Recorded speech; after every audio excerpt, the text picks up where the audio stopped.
So now we're going to continue our discussion of vectors. So vectors are orthogonal. Remember that that means essentially perpendicular when their dot product is 0. So let's look at an example here. Are the vectors u is going to be the vector 3, negative 1, 2, and v 1, negative 1, negative 2 orthogonal.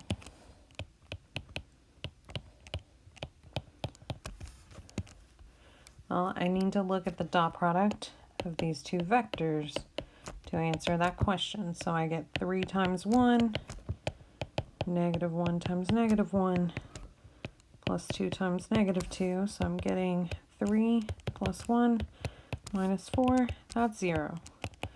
So because their dot product is 0, the answer is yes, these vectors are orthogonal. All right, so now let's talk about the projection. The projection of u onto the vector v is projection vu. It's u dot v over the magnitude of v squared times the vector v. Now if you look here in the numerator, you have the dot product. We said that's a scalar. Magnitude is also a scalar.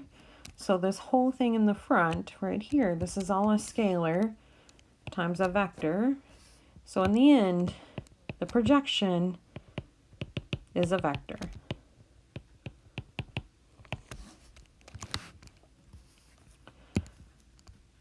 All right, so now let's talk about our next operation, which was the cross product. So let's say I have two vectors, u, which is u1, u2, u3, and I have v, which is v1, v2, v3. And then how do we compute the cross product? U cross v.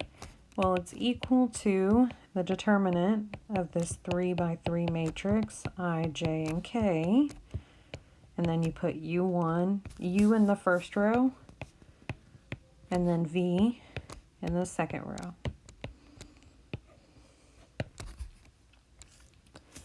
And there were some properties of cross products, so I'll mention them now. Properties of cross products. I'm just isolating a couple of the properties. So the first one is if you take the cross product of a vector with itself, you always get 0. If you take u cross v and compare this to v cross u, they aren't quite equal. They're going to be off by a minus sign. And then the third property I'll mention is that u cross v is orthogonal to both u and v. And this third property is a very important property, and we do use it a whole lot. So let's look at an example real quick. Let's say I want to find a unit vector that is orthogonal to both the vector u, which will be I minus 4j plus k, and v, which is 2i plus 3j. Well, we start by finding a vector that's orthogonal to both of these vectors, and we can do that by using the cross product. So I'm going to find u cross v here. So I, j, k, and then 1, negative 4, 1, and then 2, 3, and 0. So here I take my cross product. So I delete the first column and first row. So I'll get negative 4, 1, 3, 0, and it'll be I minus, now delete the first column, or first row and second column. So I'll get 1, 1, 2, 0, j plus, now delete the first row and the third column. So you'll get 1, negative 4, 2, 3, k. And now for these 2 by 2s, you'd take diagonal minus the other way. So you'll get 0 minus 3i minus 1 minus, or sorry, 0, 0 minus 2j plus 3 minus a negative 8, so plus 8k. So I'm getting the vector negative 3i plus 2j plus 11k.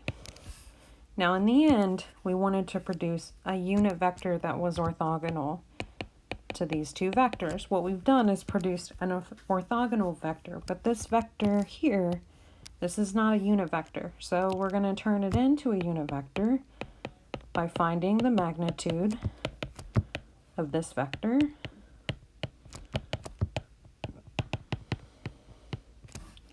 So 9 plus 4 plus 121. So we're getting the square root of 134. And so all we do to produce our unit vector is take our vector and divide by the magnitude of itself. That'll turn it into a unit vector. Plus 2 over the square root of 134j plus 11 over the square root of 134k. And there's my unit vector.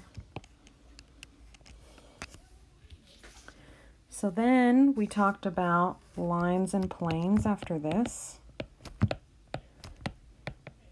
And so we're going to start with lines first. So remember there were lines are determined by a point. So x1, y1, and z1, and a direction, really, or really a vector v, a, b, c, and these are like our direction numbers here. And so there were two ways of writing lines. We had parametric equations, which were, in this case, x equals x1 plus at, y equals y1 plus at, z equals z1, sorry, that should be b, bt, and ct. So we had parametric equations. We also had symmetric equations, assuming that a, b, and c are not 0. You solve for t in your parametric equations and you get these. So a, okay. So that's real quick synopsis of lines.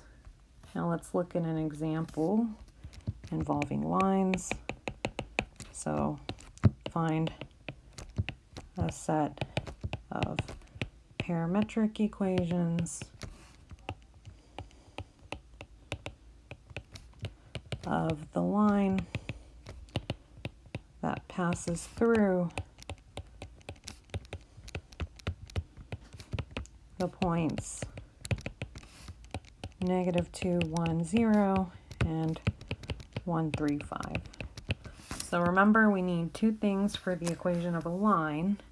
We need a point, which we have two of those. So you could use either one of these. And then you need a direction. Well, to get a direction here, what we're going to do is form the vector between these two points. So let's go ahead and call this first point P and the second point Q. So then I can form the vector PQ by taking 1 minus -2, 3 minus 1, and 5 minus 0. Remember, it's terminal minus initial. So I'm getting 3, 2, and 5. These are going to be your direction numbers right here.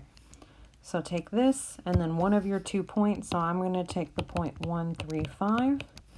And we can write now parametric equations. X equals 1 plus 3t, y equals 3 plus 2t, and z equals 5 plus 5t.